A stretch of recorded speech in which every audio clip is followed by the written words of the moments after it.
بسم اللہ الرحمن الرحیم الصلاۃ والسلام علیک یا رسول اللہ وعلی آلک و اصحابک یا حبیب اللہ۔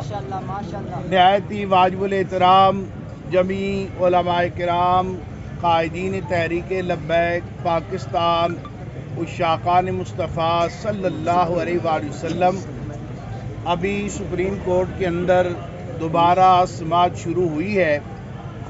یہ بات آپ نے ذہن نشین رکھنی ہے کہ جب تک سپریم کورٹ کے اندر سے ہمارے قائدین اور ذمہ داران و وکلاء واپس آ کر ہمیں مصدقہ خبر نہیں دے دیتے، اس وقت تک ہم یہاں ہی بیٹھے ہوئے ہیں۔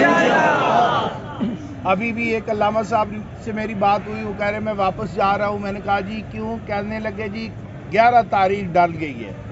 تو تاریخ ابھی کوئی نہیں ڈلی، آپ نے کسی منفی پروپیگنڈے کا شکار نہیں ہونا۔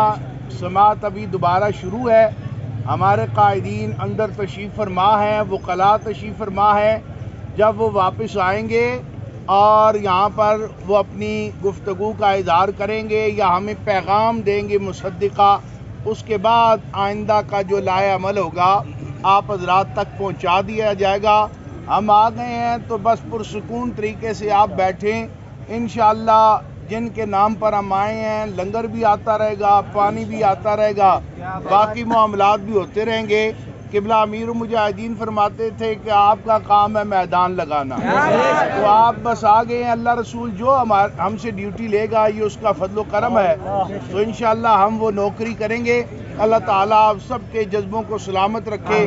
اب جتنے بھی ہمارے یہاں قائدین تشریف فرما ہیں، یہ وقتاً فوقتاً اپنے خطابات کریں گے۔ ثنا خان حضرات بارگاہ رسالت مآب صلی اللہ علیہ وآلہ وسلم میں ہدیہ نعت پیش کریں گے۔ بڑے بڑے خطیب یہاں تشریف فرما ہیں جن کو آپ ہزاروں روپے دے کر جو ہے وہ تقریر سنتے ہیں، تو یہ بھی ختم نبوت کا فیضان ہے۔ آج آپ فی سبیل اللہ سماعت